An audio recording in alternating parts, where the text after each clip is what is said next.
Okay, so we saw that there were some problems in recording MP4s because of the aspect ratio of 4:3, but what about AVCHD? Well, first of all, let's go and find a file.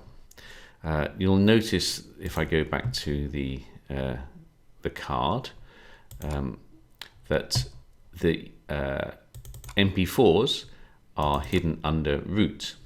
That's the first issue. So when you go into your Sony card, any card from a Sony camera will do the same thing.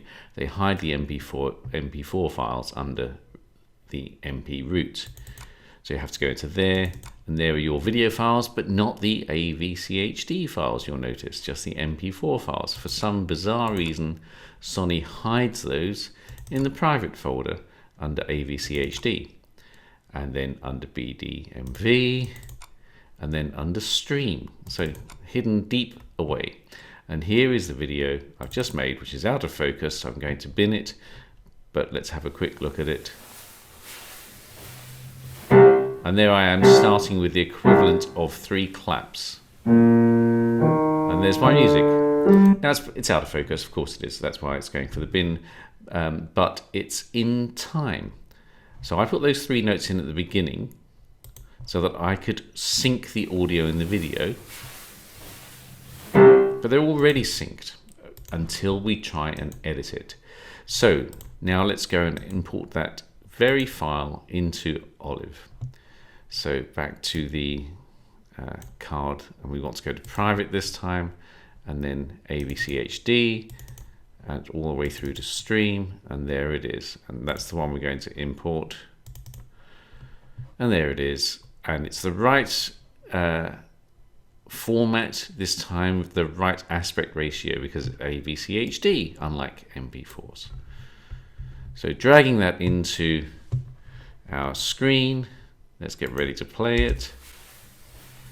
And you can see now it's out of sync. That's the beauty of editing. Okay, and this would be out of sync in Premiere Pro or in Olive. It's a problem with AVCHD files, that when you edit them, it somehow divorces the audio sync. So you can see again, you hear the music out of time. So what do we do here? Well, it's a bit of a guessing game. Firstly, I would suggest that you hold down Control and then scroll up with the wheel to make the track look wider. That gives you a bit more to drag around. So we're just going to scroll it up a little bit so it gives us more to play with. The next thing we need to do is separate these files. These are linked. The audio is linked to the video, and we need to unlink them. You can see there's a white line there, which means that they are linked.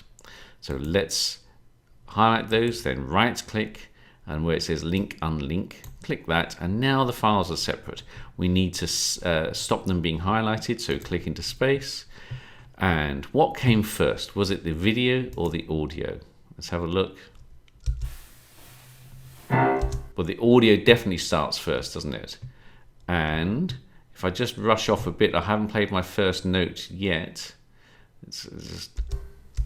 There is my first note in the video.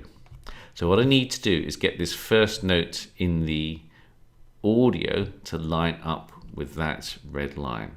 So I'm going to highlight the audio, and unfortunately you can't see the waveform being dragged, but you can see the yellow box being dragged.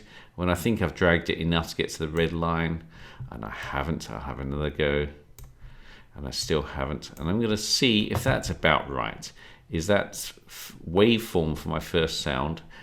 And you would do this with claps if you were recording a video, or a clapper board if you had one. Let's see if that actually links up now.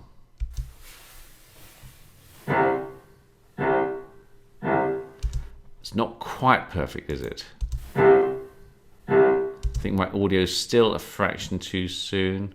So you can see in this box that's underneath my cursor, I've now dragged it 2 frames to the right. That's what the 0:2 stands for. That's another 2 frames. Let's have a look. That looks pretty good. So I think I've sorted that out. Let's go back, and what I'm going to do is I'm going to trim off the opening of this video, which I don't need anymore, and delete it. Then I'm going to highlight these two again and so it's right click and re-link them together. Now they will drag as one file. So dragging them back to the beginning, I should have now my audio and my video linked. So that's the problem with recording in AVCHD, and I personally think this is a harder problem to fix than resizing the video in MP4. So that's why I suggest that you record the videos in MP4 and the audio and video stay together in editing, and all you have to do is resize it.